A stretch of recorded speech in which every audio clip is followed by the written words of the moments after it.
Legends, myth, and folklore have been around since the beginning of time.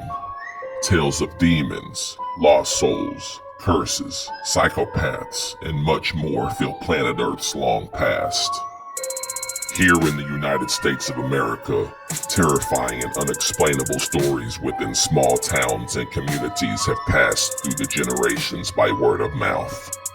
Many of these tales go back hundreds of years and reflect a dark, sinister past. Horrifying encounters, unexplained disappearances, and strange apparitions have come and gone without answers. Answers we may never understand. From haunted cemeteries to vanishing hitchhikers, cursed land to murder sites.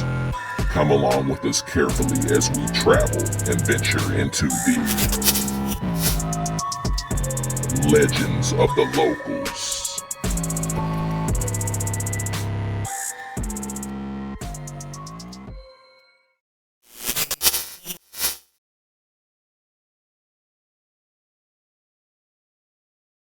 The Peace Church Cemetery, a plot of land that has been known by locals to give goosebumps to anyone who enters, is located in the outer points of northwest Joplin, Missouri. This haunted cemetery dates back to over 150 years ago, around the time that the Peace Church, a Baptist church, was organized in 1855. These days, there is nothing left of the old church, but the gut-wrenching cemetery remains. According to documents, over 1,100 bodies are buried here, but one bad man's evil, sinister spirit is said to lurk the property. This famous inhabitant is serial killer Billy Cook, who killed 6 people during a 3-week-long criminal rampage between Missouri and California in the early 1950s.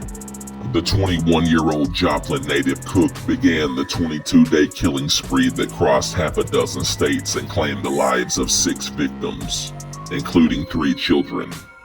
He started by kidnapping a motorist near Lubbock, Texas, forcing him into his trunk. While that first victim managed to escape, Cook soon followed up by kidnapping a terrified family of 5 and forcing them at gunpoint to drive around the Southwest. After more than 72 hours of terror, Cook executed the entire family, including the family dog, all inside the car. He soon dumped their lifeless bodies near his old home in an abandoned mine shaft near Joplin.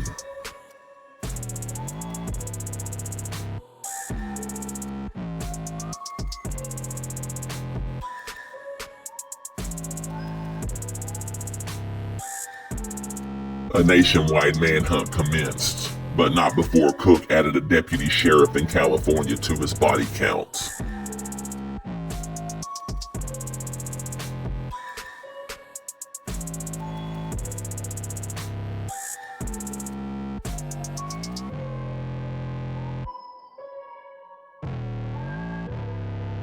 After kidnapping 2 additional men, Cook was ultimately captured in Mexico and then sent to Alcatraz prison, then sent to San Quentin prison, where he was put to death in the gas chamber.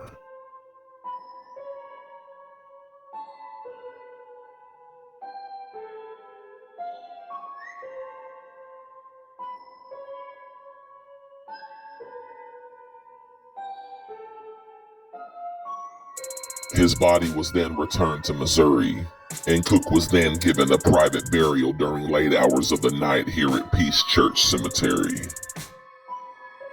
Cook's body was buried here in an unmarked grave beside a tree on the border of the cemetery, near his parents' grave. According to local legend, along the edge of this old graveyard roams the restless soul of the executed spree killer. Locals claim to frequently see disturbing apparitions here, along with items being thrown at visitors. Some unlucky living souls have also claimed to have returned home with unexplained scratches and symbols on them, and even felt like they took some kind of evil force home with them. The whole place has an uneasy feeling about it.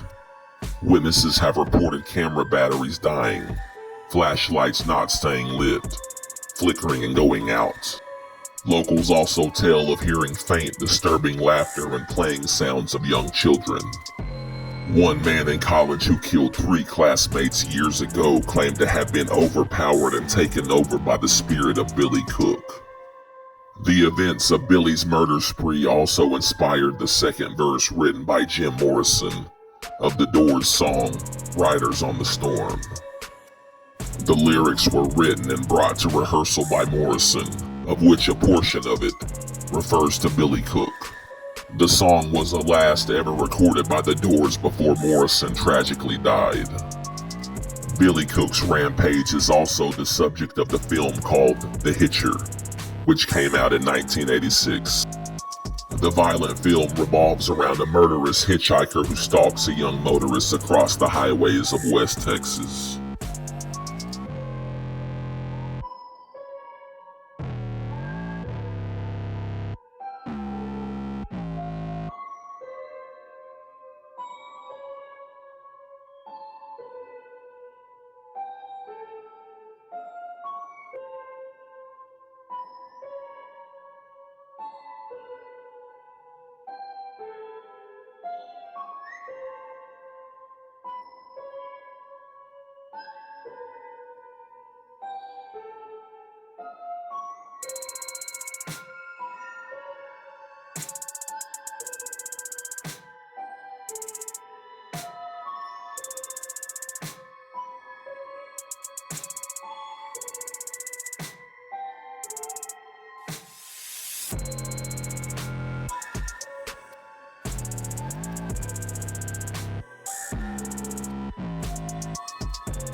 Do you dare visit the grave of Billy Cook?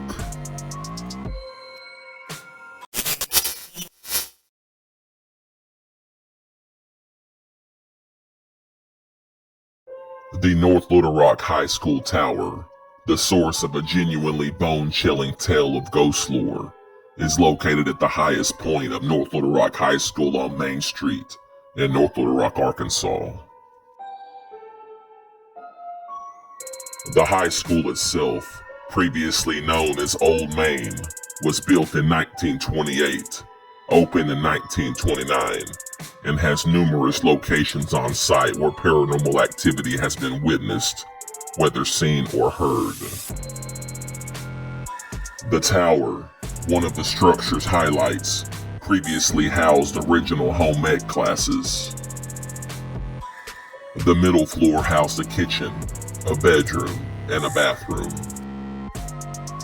Some local lore even states that 2 sisters lived in the tower at one point, but nobody knows exactly who they were or where they went.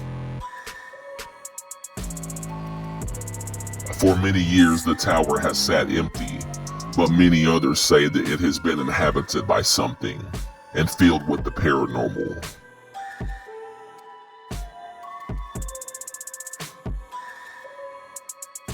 According to all accounts, for nearly 70 years the source of the hauntings has been recognized as the ghost of a former popular football player from the 1950s who attended this very school.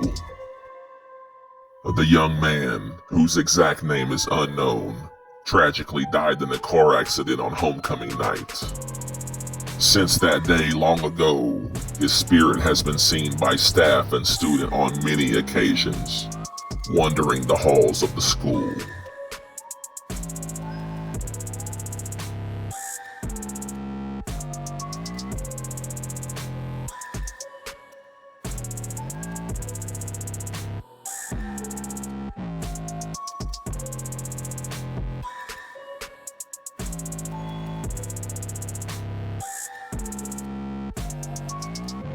He is most seen inside the tower, where locals say that his sightings occurred most during the school's football games on Friday nights in past years. The location of the football field has since been moved, whereas before the view of the football field from the dark tower was hauntingly flawless. The tower is not the only spot at the high school where a young man's apparition has been seen. In the now demolished science building, reports of strange occurrences and oddities in the basement became the norm. One day in the school's auditorium, a student and his drama teacher were speaking with one another on the stage. As they spoke with each other about the upcoming play, a shadowy figure appeared before them. The teacher asked, "Aren't you supposed to be in class?" Without a sound, the apparition walked away and vanished, to the shock of the teacher and student, right before their very eyes. Other witnesses tell of seeing someone walk across the catwalk, high above the stage.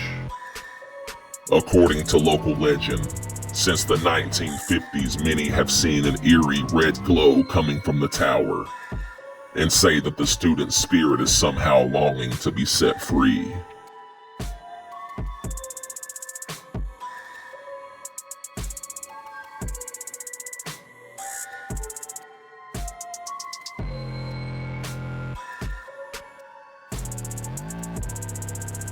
These clips of paranormal activity were filmed a few years ago, on location.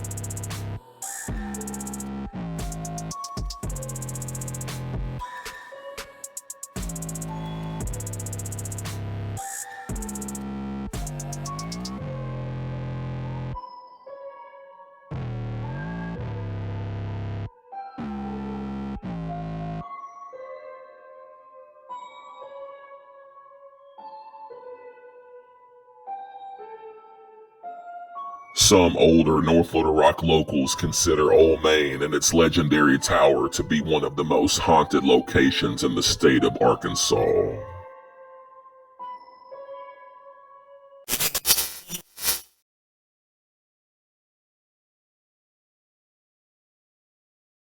The Walnut Street Inn, a pleasurable and often intimidating bed and breakfast on the corner of Walnut Street and John Q. Hammons Parkway, is located in Springfield, Missouri.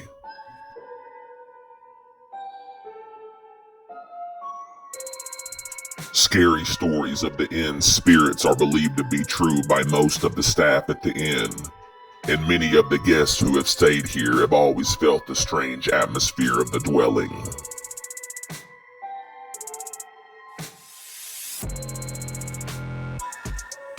According to local lore, the hauntings at this 1894 inn building occur in the main house, which has 6 rooms.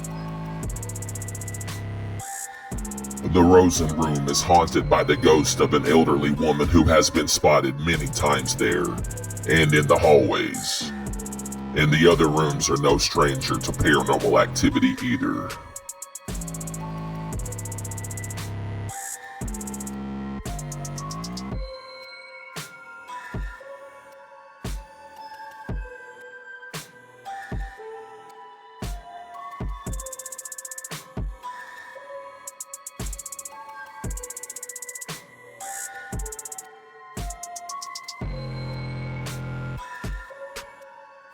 One night, investigators attempted to contact the Rosen Room ghost with the help of a Ouija board.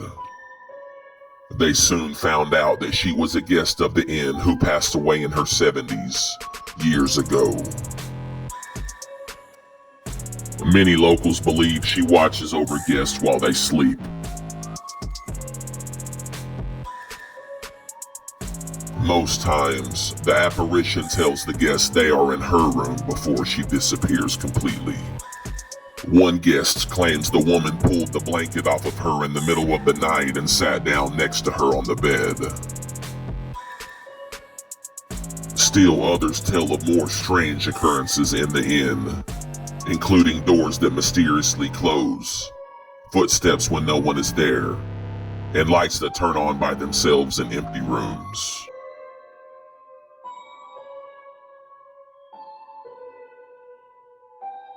Cold spots and sudden temperature changes are often reported in the structure.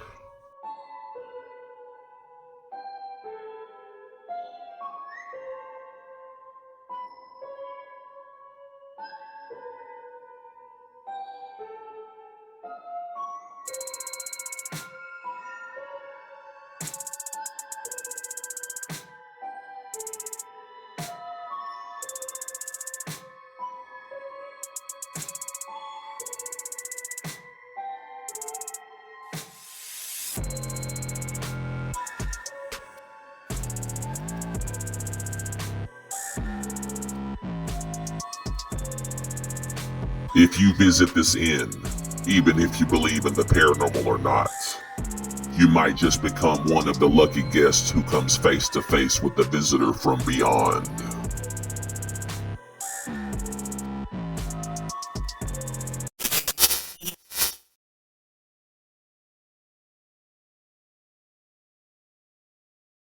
The Alexandria Zoological Park, located in Alexandria, Louisiana, is a 33-acre zoo that was built in 1926. The structure is home to about 500 animals, but some say this place is inhabited by a revenant, or the soul of someone who passed away years back.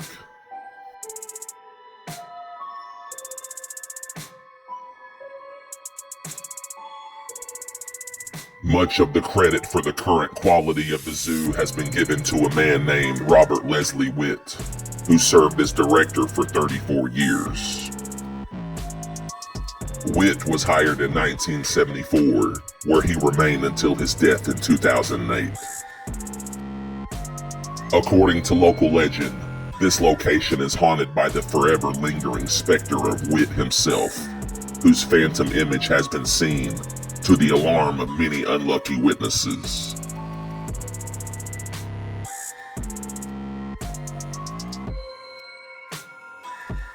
Locals say that it is not a surprise that Les's soul lingers in a place that he once loved, seeing that Les devoted his life to Alexandria and the zoo, forever pledging to turn the zoo into something special. He passed away after a heart attack 6 days before his 56th birthday.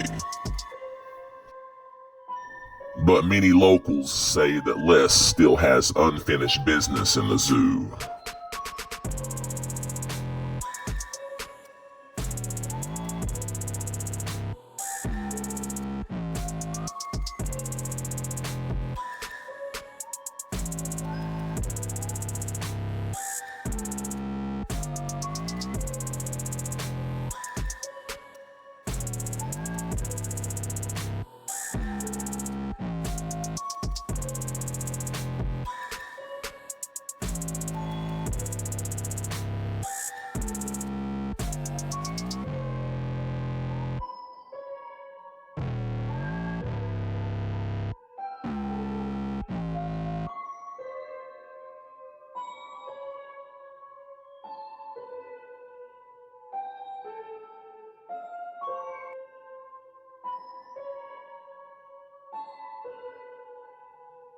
It is said that startled witnesses can hear his voice and spot his spirit moving around in random areas of the location, with the gift shop being the main place that people have seen the disappearing spirit of Witt. He is said to play pranks and practical jokes from beyond the grave, just as he loved to do in life.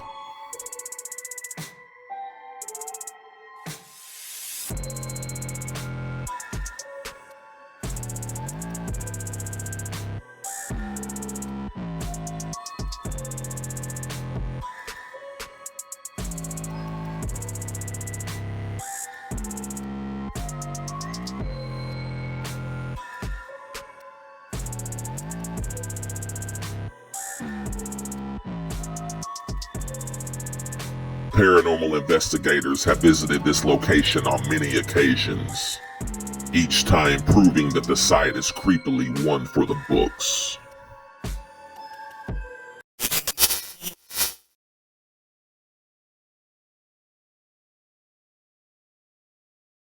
The DOGBOY house, a fearful location settled at 65 Mulberry Street, is eerily found in the small town of Quitman, Arkansas.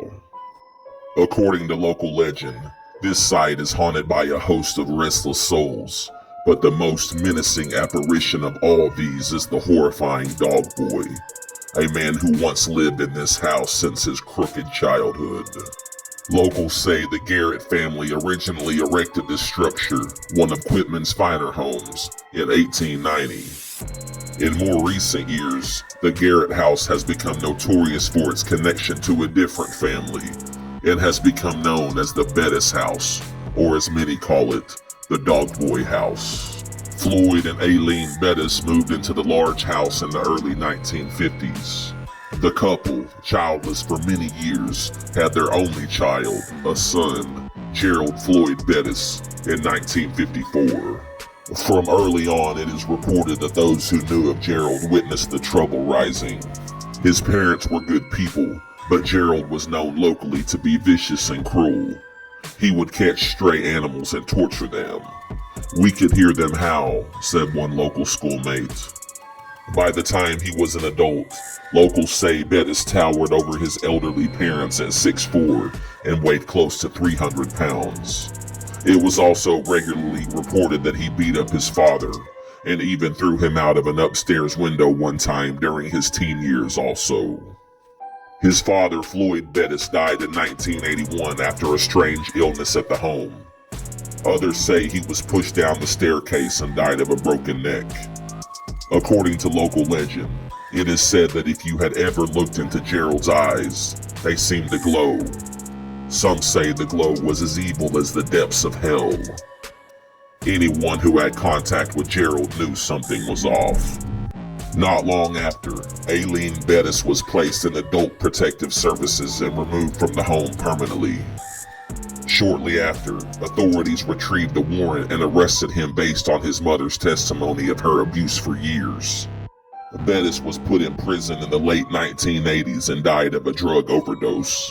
Gerald Floyd Bettis died in May of 1988 at age 34. Since the troubled Bettis family has left the house, paranormal activity within the structure has been at an all-time high. Lights would strangely and rapidly turn on and off during all hours of the day and night. People passing by the house at night have seen a tall, shadow-like apparition with glowing red eyes, and some have even been chased by the daunting entity.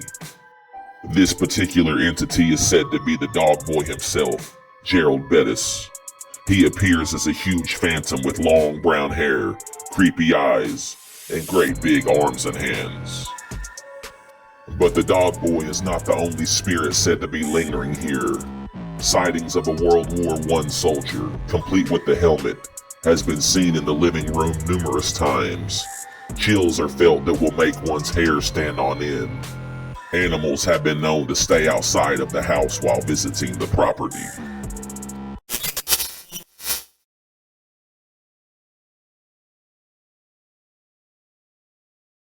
The SALLIE House, an unassuming yet spooky painted brick house in Atchison, Kansas, was built around 1850.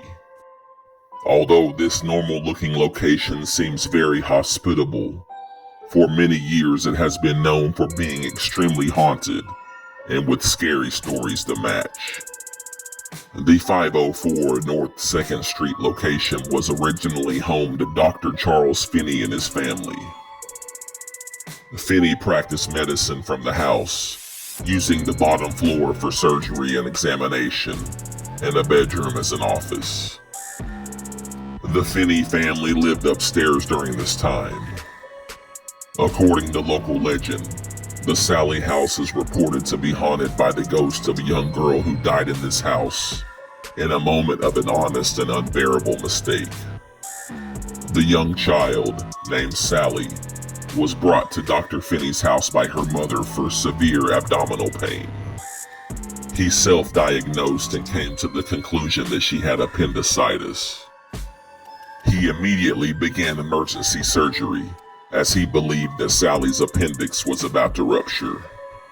However, Dr. Finney, mistakenly and tragically, cut into the young girl before the anesthetic took effect, killing her as a result.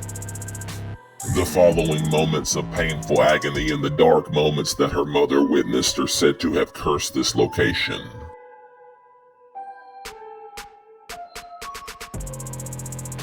Since that day, spooky, unexplainable encounters became the norm for anyone inside the Sallie house.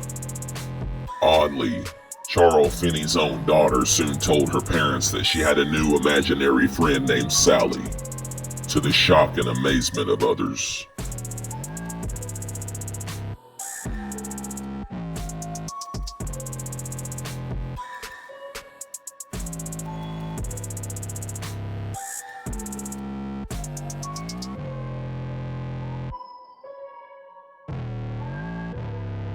Multiple former tenants have alleged paranormal activity here.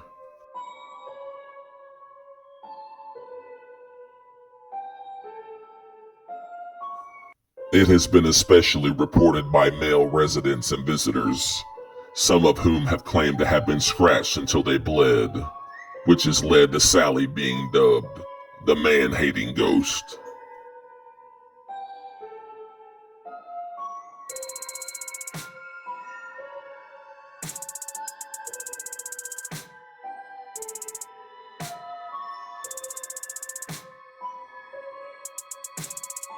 While standing outside of the house, it has been reported that witnesses have felt a sudden fear, and even an unexplainable physical vibration has been said to have been felt emanating from the house.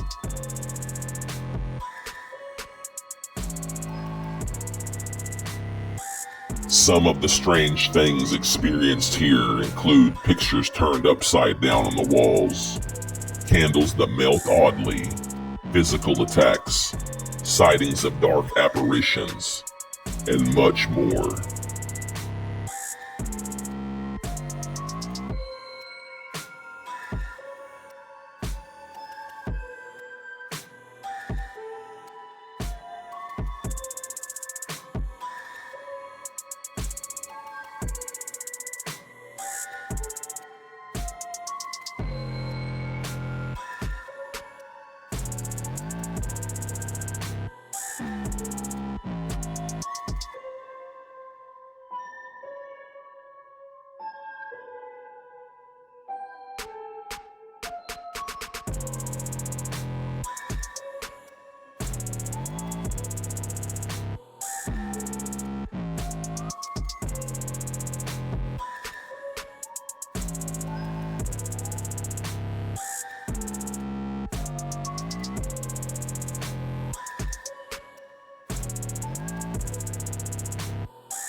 Witnesses have confirmed the presence of spirits dwelling in the home, and many have claimed to have communicated with them.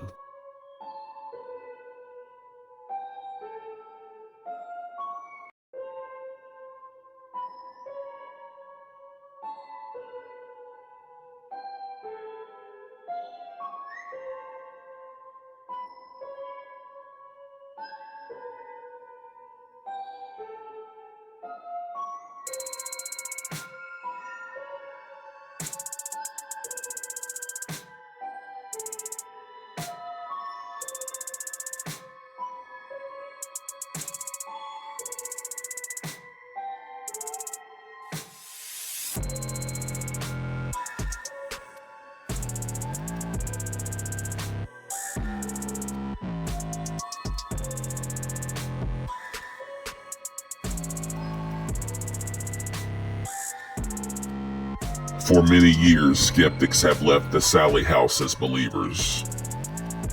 Visits by paranormal investigators have provided audio, video, and photographic proof of EVP and paranormal activity.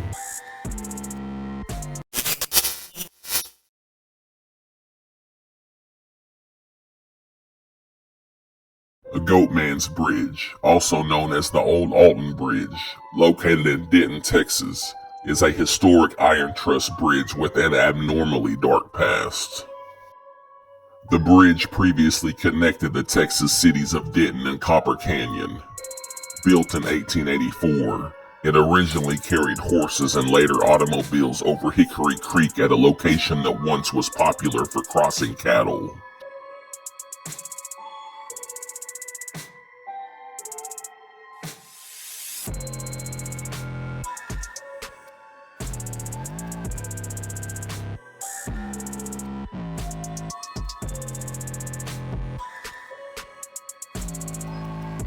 According to local and even worldwide lore, this location is rumored to be haunted by a half-man, half-goat figure called the Goatman. The belief is based on the legend of a local black goat farmer named Oscar Washburn, who was said to have moved his family to a residence somewhere just north of the bridge. Oscar's family goat farm soon became known for their meat, milk, and cheese. A few years later, Washburn, having become known as a dependable and honest businessman and dubbed the Goatman by locals, displayed a sign on Alton Bridge reading, "This way to the Goatman."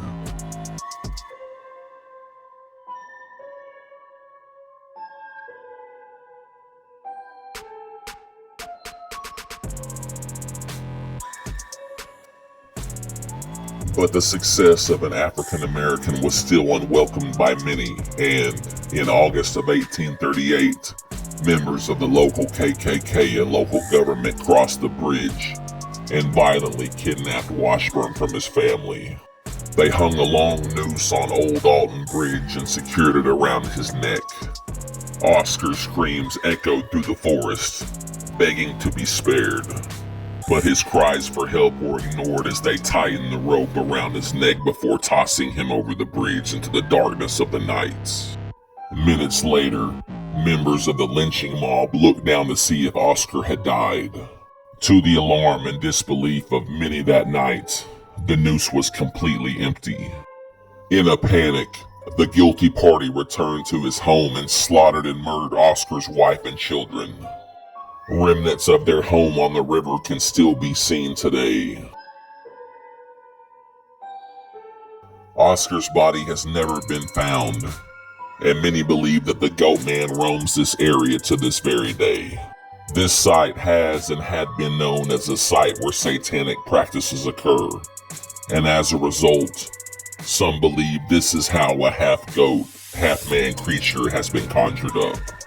Others have wondered if Oscar Washburn himself placed a curse on his murderers, or even if he was involved with voodoo or other occult practices.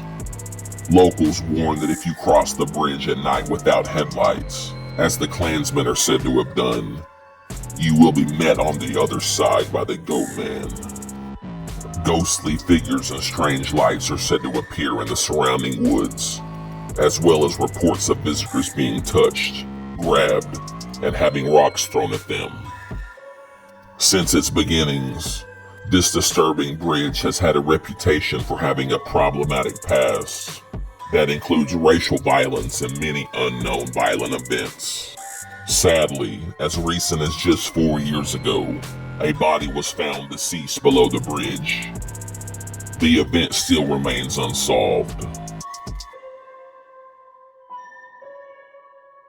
Witnesses have reported seeing red eyes in the woods and having been pushed.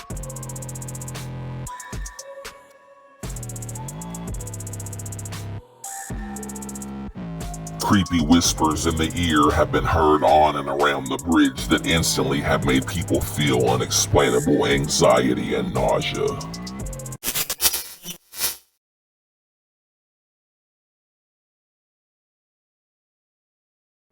Belvedere Mansion, a hair-raising and frightful delight of a mansion, is found at 121 North Chickasaw Avenue in the city of Claremore, Oklahoma. John M. Bayless, who was married to wife Molly, began building the Gothic-style brick mansion for his big family in 1902. To the sudden shock of many locals in Claremore, John never lived long enough to see his self-drawn home plans completed in all its glory.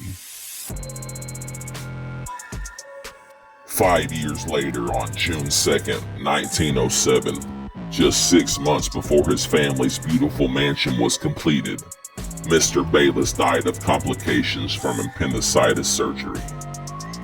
Mary Bayless and their 6 surviving children finished the mansion and lived there until 1919.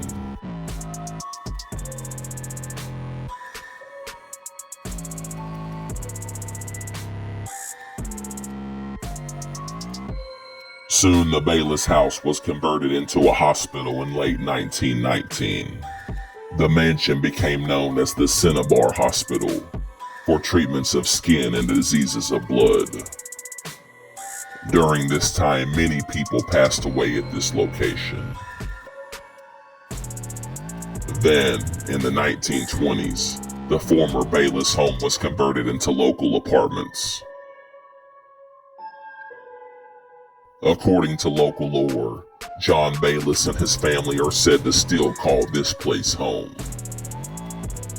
Witnesses have heard unexplained noises, seen hazy figures, heard toilets flush by themselves, and felt hot and cold spots and faint touches to their bodies when no one is there. Lights turning on and off repeatedly on their own have been witnessed by many throughout the years.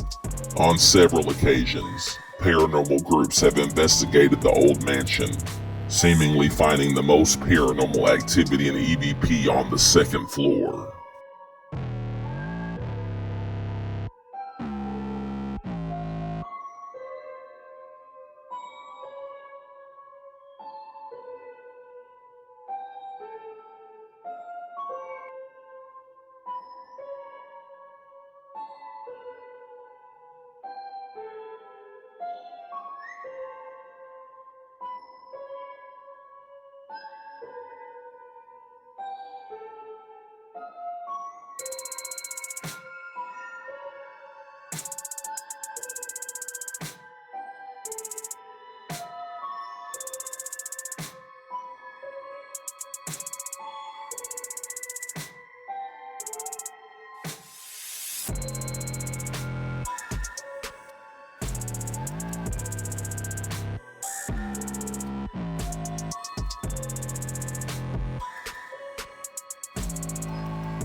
Some on this floor have seen children playing.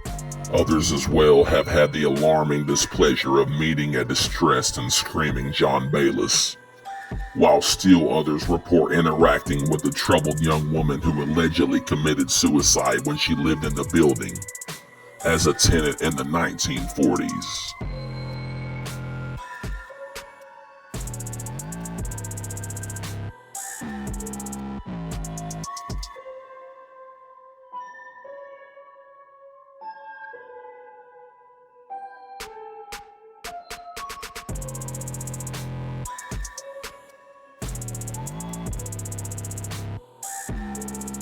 Witnesses throughout the day and night at this location have reported hearing troubling sounds of phantom footsteps coming up and down the steps leading down to the basement.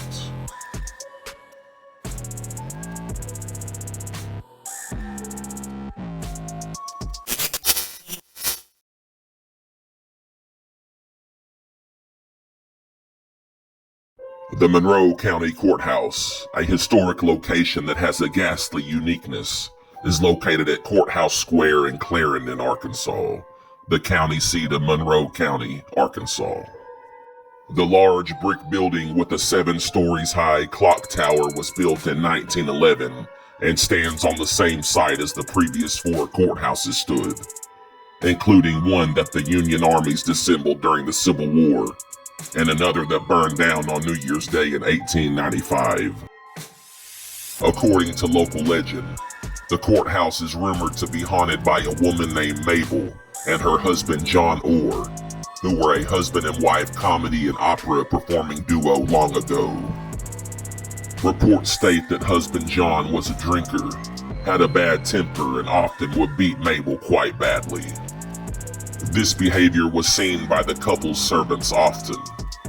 Feeling sorry for Mabel, one of their servants made a voodoo potion and spoke with Mabel of a way to get her abusive husband back, and eventually they discussed killing the man. Oddly, this horrific option of revenge was enforced, but the potion strangely didn't work. Mabel and 4 other slaves then carefully evolved a plan to murder John by gunshot. Soon, John was found shot to death under unknown circumstances by local officials. When word of the plot got out, Mabel and her conspiring servants were sentenced to hang outside of the courthouse. But the sheriff took pity on Mabel and offered her another option, a poison made of morphine. In a shocking turn of events, Mabel died in her courthouse basement cell the night before the hanging. The 4 slaves, hours later, were all hanged on the courthouse lawn the next morning. Witnesses from that day forward at the courthouse say that they have heard Mabel's dying moans coming from the courthouse basement, along with her disappearing and reoccurring apparition being seen on the grounds and in the structure.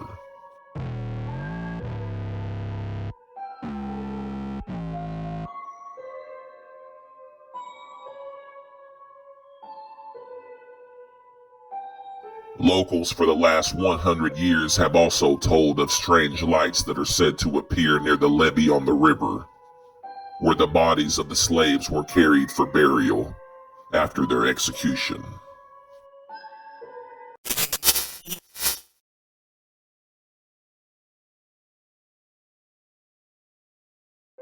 The Congress Inn, a small heart-stopping motel located in Nashville, Tennessee, seems to bear many unanswered secrets within its historical walls. First known as the Maple Manor by locals, newspapers date this site, the former Maple residence, to before 1824. According to local legend, the paranormal activity here stems from deaths as a result of the bloody Civil War, which amassed over 1 million deaths total. Just like many cities and towns in the South, Nashville area locations were used as battlegrounds during the war. With thousands of wounded soldiers, the need for hospitals was increased, and the Congress Inn was one of the early Civil War hospitals in Nashville that housed injured and dying soldiers.